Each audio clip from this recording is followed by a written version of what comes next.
Hello everyone, welcome to beyond teachings. I am Suman Shankar, your physics teacher. तो आज हम लोग क्या पढ़ने वाले हैं स्टूडेंट्स? आज हम लोग पढ़ने वाले हैं क्या, एसआई सिस्टम के बारे में। ठीक है ना। तो जैसा कि आप लोगों को याद होगा कुछ प्रीवियस सेशन के बारे में हम लोगों ने क्या बताया था। प्रीवियस सेशन में हमने बताया था आपको कि क्या होता है सिस्टम ऑफ यूनिट्स के बारे में हम लोगों ने जाना। मेजरमेंट के बारे में हम लोगों ने जाना कि मेजरमेंट क्या होता है, व्हाट इज मेजरमेंट, और मेजरमेंट किसी भी चीज़ को करने के लिए यूनिट का वहाँ पे क्या रोल है, ये चीज़ हम लोगों ने जाना। ठीक है। तो आज के सेशन में हम लोग जो पढ़ने वाले हैं वो क्या है, एसआई सिस्टम, मतलब इंटरनेशनल सिस्टम ऑफ यूनिट जो होता है, जिसको मैं बोलता हूँ एसआई, उसका दूसरा नाम है। ठीक है ना, पता होगा आप लोगों को। तो इसके बारे में हम लोग जानने वाले हैं कि एसआई सिस्टम जो होता है क्यों हम लोग यूज़ करते हैं, सबसे पहली बात तो, और बाकी जो सिस्टम ऑफ यूनिट है इससे बेहतर क्यों है एसआई सिस्टम। ठीक है, ये सारी बातें हम लोग इसमें जानते हैं। तो सबसे पहले हम लोग बात करते हैं किसके बारे में, ये सारे यूनिट्स के बारे में, सिस्टम ऑफ यूनिट्स के बारे में। ठीक है।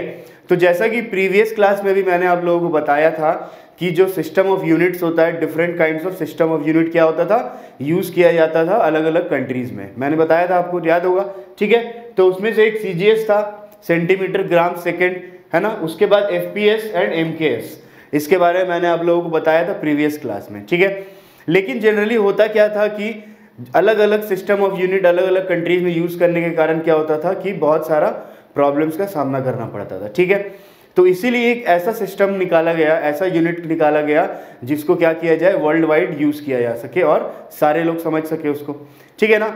तो फ्रेंच वाले, मतलब फ्रांस में ये system of unit, international system of unit को निकाला गया, जिसको हम लोग एसआई के नाम से जानते हैं और हम लोग उसको यूज़ करते हैं। ठीक है। न्यूमेरिकल बनाने के लिए हम लोग फिजिक्स में, केमिस्ट्री में, हर जगह हम लोग एसआई सिस्टम को यूज़ करते हैं, क्योंकि ये सिस्टम क्या होता है कि जो दूसरा सिस्टम ऑफ यूनिट है उससे बेहतर है। कैसे बेहतर है?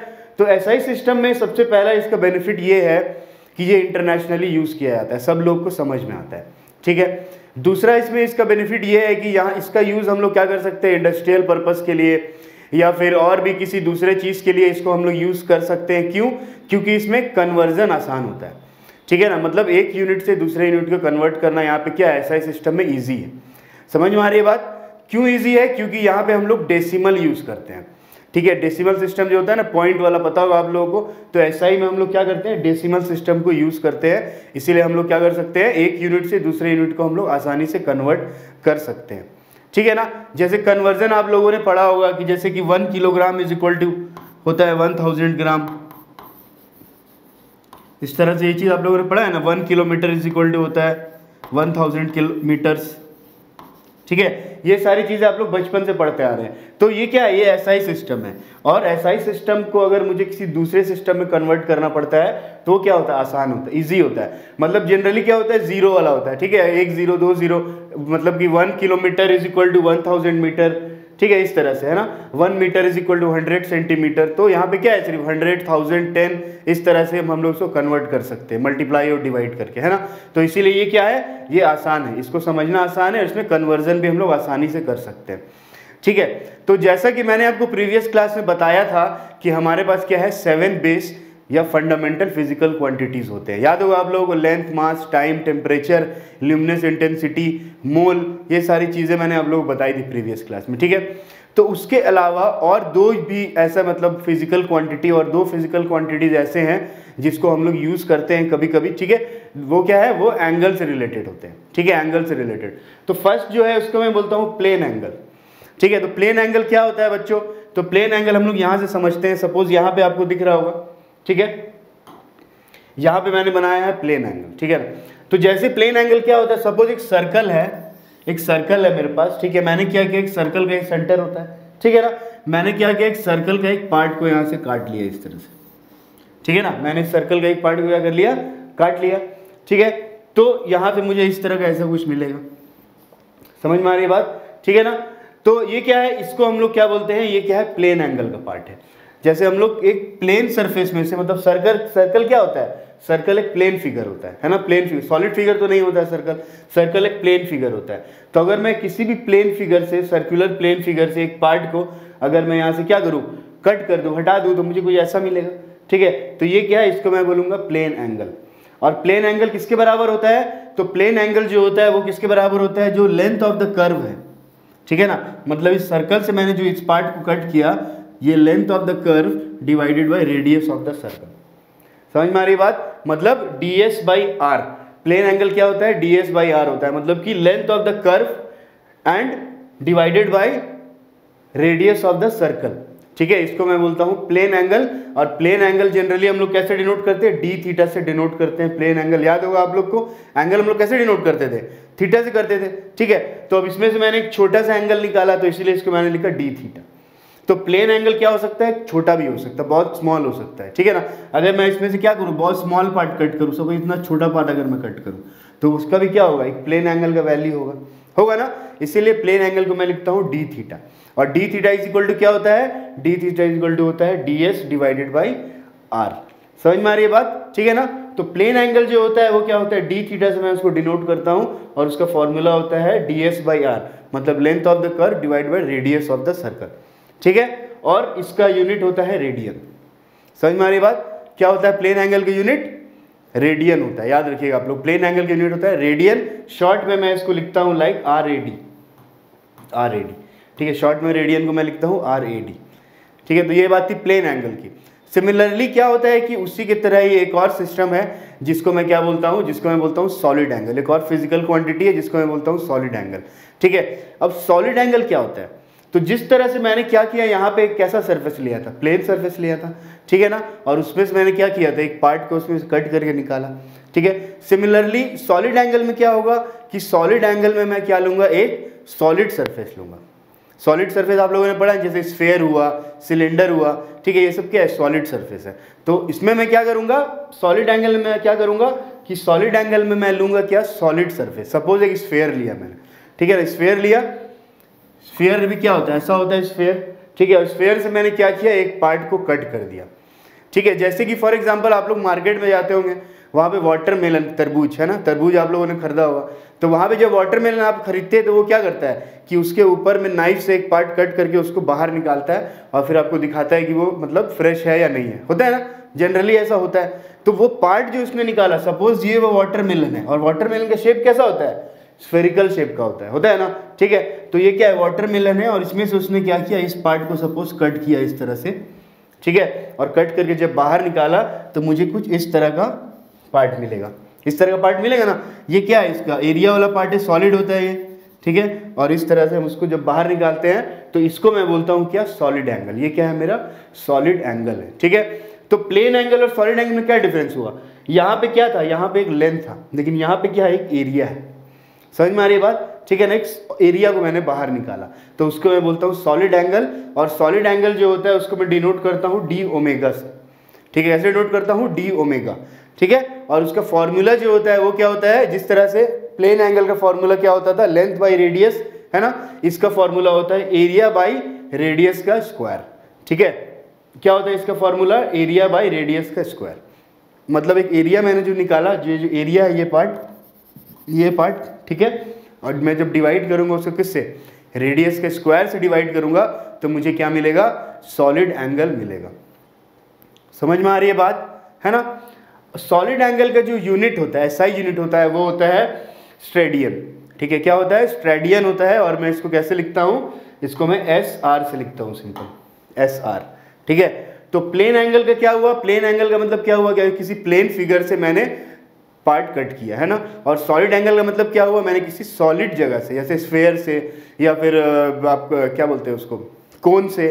ठीक है, ये सब चीज़ों से मैंने क्या किया? कट करके कोई पार्ट अगर निकाला तो मैं उसको बोलूँगा solid angle.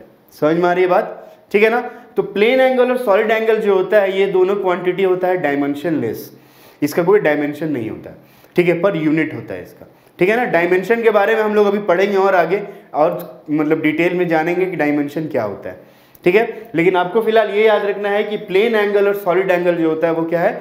Dimension less quantity है। ठीक है, और इससे रिलेटेड क्या होता है? कभी कभी न्यूमेरिकल्स हम लोग को सॉल्व करना पड़ता है। जैसे फॉर एग्जांपल यहाँ पे क्या किया उसने? यहाँ पे इसने सर्कल का सपोज पार्ट दे दिया। ठीक है, जिस पार्ट को मैंने कट किया है, जिस लेंथ को मैंने कट किया है वो लेंथ दे दिया, और रेडियस दे दिया, और बोलेगा फाइंड द प्लेन एंगल। तो हम लोग सिंपली ds बाई आर वाला फॉर्मूला से निकाल सकते हैं। सिमिलरली सॉलिड एंगल को भी हम लोग फाइंड कर सकते हैं ना। ठीक है, तो ये बात थी प्लेन और सॉलिड एंगल की।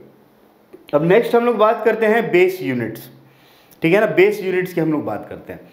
तो प्रीवियस सेशन में मैंने आप लोगों को बताया था कि there are some physical base quantities, याद होगा है ना, फंडामेंटल क्वांटिटीज, कुछ फंडामेंटल क्वांटिटीज थे मतलब 7, है ना।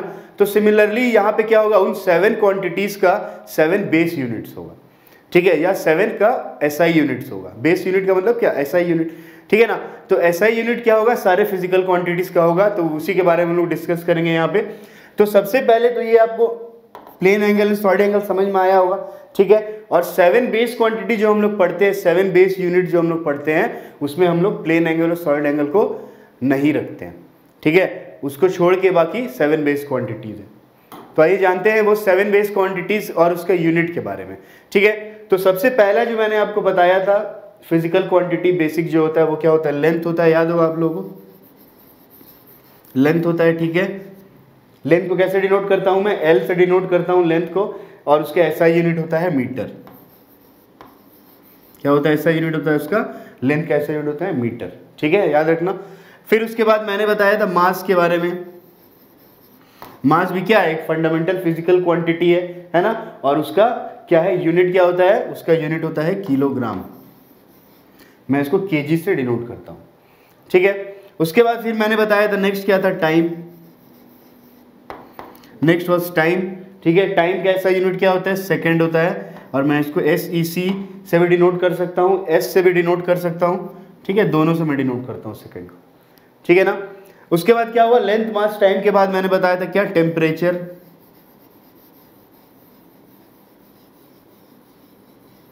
लेंथ मास टाइम के बाद मैंने बताया था टेम्परेचर, और टेम्परेचर जो होता है उसका ऐसा यूनिट होता है केल्विन, ठीक है। टेम्परेचर जो होता है उसका ऐसा यूनिट होता है केल्विन, ठीक है। उसके बाद मैंने आपको बताया था क्या, ल्यूमिनस इंटेंसिटी। ल्यूमिनस इंटेंसिटी इसको मैं कैसे डिनोट करता हूँ, कैंडेला से लिखता हूँ, कैंडेला, और इसको मैं डिनोट करता हूँ CD से, ठीक है ना, याद होगा। फिर मैंने आपको नेक्स्ट बताया था क्या, मोल, ठीक है। मोल में हम लोग क्या मेजर करते थे, size of electron, proton, neutron, atom, molecules, ये सब हम लोग मोल में करते हैं, ठीक है। तो मोल का जो ऐसा डिनोशन है वो है MOL, ठीक है। मोल का ऐसा डिनोशन क्या है, MOL है। समझ में आई बात, ठीक है। तो इतने सारे थे, कितने हुए, 1 2 3 4 5 6, ठीक है। 6 क्या है, तो बेस यूनिट से, और लास्ट क्या बच रहा था, याद करिए लास्ट क्या हो सकता है। और लास्ट जो है उसमें, लास्ट जो बेस यूनिट है, बेस फिजिकल क्वांटिटी, वो क्या था, वो था इलेक्ट्रिक करंट, ठीक है। तो वो क्या था, इलेक्ट्रिक करंट था, ठीक है, इलेक्ट्रिक करंट, और इसका ऐसा यूनिट होता है क्या, एम्पियर होता है। मैं इसको I से डिनोट करता हूं, ठीक है, और इसका ऐसा यूनिट क्या होता है, एम्पियर होता है। समझ में आ रही बात। तो ये क्या है, ये है हमारे 7 बेस फिजिकल क्वांटिटीज या फिर फंडामेंटल फिजिकल क्वांटिटीज, और ये सब क्या है, उसका SI यूनिट्स। समझ में आ रही बात। तो ये क्या है, ये सब फंडामेंटल बेस है, और बाकी जितना भी फिजिकल क्वांटिटीज होगा, जैसा कि मैंने आपको प्रीवियस सेशन में बताया था कि बाकी जितना भी फिजिकल क्वांटिटी होता है वो क्या होता है, इनसे ही कहीं ना कहीं डिराइव होता है, ठीक है। और उसका SI यूनिट भी क्या होता है, कहीं ना कहीं इनसे ही डिराइव होता है, ठीक है। सपोज अगर मैं एग्जाम्पल ले लूँ, सपोज स्पीड का, मैंने पिछले बार आपको स्पीड का एग्जाम्पल दिया था, याद होगा, ठीक है। तो स्पीड का अगर मैं एग्जाम्पल ले लूँ, तो स्पीड क्या है, एक डिराइव यूनिट है। मैंने आपको बताया था ये क्या है, ये एक डिराइव यूनिट है। स्पीड क्या है, डिराइव यूनिट है, ठीक है। और स्पीड अगर मैं सपोज चाहूँ कि मैं स्पीड का SI यूनिट फॉर्म, ठीक है, मुझे क्या चाहिए, स्पीड का SI यूनिट चाहिए सपोज, ठीक है ना। तो मैं कैसे निकालूंगा, स्पीड इज इक्वल टू क्या होता है, डिस्टेंस बाई टाइम होता है, मैंने कल ही बताया था आपको, ठीक है। अब डिस्टेंस का SI यूनिट क्या होता है, लेंथ, लेंथ है ना, तो उसका SI यूनिट क्या होगा, मीटर, ठीक है। तो डिस्टेंस का SI यूनिट होगा मीटर, और टाइम का SI यूनिट क्या होता है, सेकंड होता है। तो यहाँ से मुझे स्पीड का SI यूनिट क्या मिल गया, मीटर पर सेकंड। समझ में आ रही बात। तो उसी तरह से जिस तरह से हम लोग क्या करते थे, जिस तरह से हम लोग physical quantity, fundamental physical quantity का यूज करके हम लोग डिराइव क्वांटिटीज फाइंड करते थे, सिमिलरली उसी तरह से हम लोग फंडामेंटल यूनिट्स का यूज करके हम लोग क्या कर सकते हैं, डिराइव क्वांटिटी का यूनिट फाइंड कर सकते हैं। समझ में आ रही है बात, ठीक है ना। तो इस तरह से क्या होता है, हम लोग SI यूनिट को यूज करते हैं, और SI यूनिट क्या होता है, इजी होता है, ठीक है, जैसा कि मैंने आप लोगों को बताया है ना। तो ये क्या है, SI यूनिट क्या है, इजी है, इसका कन्वर्जन भी आसान है, हम लोग इसको कन्वर्ट भी कर सकते हैं आसानी से, ठीक है। तो आज के सेशन में हम लोगों ने क्या जाना, आज के सेशन में हम लोगों ने जाना सबसे पहले CGS, FPS और MKS के बारे में क्या होता है, ठीक है। फिर हम लोगों ने जाना इंटरनेशनल सिस्टम ऑफ यूनिट के बारे में। उसके अलावा हम लोगों ने और भी कुछ बेस क्वांटिटीज थे जिसके बारे में हम लोग जाना, that is plane angle and solid angle, ठीक है। प्लेन एंगल और सॉलिड एंगल के बारे में हम लोगों ने जाना, और फिर वो जो 7 बेस फिजिकल क्वांटिटीज थी उसके यूनिट्स क्या क्या होते हैं ये हमने जाना, ठीक है ना बच्चों। तो होप आपको ये सेशन जो है पसंद आया होगा और समझ भी आया होगा, ठीक है। फिर भी अगर कोई डाउट या कुछ क्वेरीज हो तो कमेंट्स बॉक्स में ज़रूर लिखें। हमारा चैनल सब्सक्राइब करते रहें, लाइक करते रहें। तो मिलते हैं अगले सेशन में बच्चों एक अगले टॉपिक के साथ। तब तक के लिए goodbye, take care and thank you.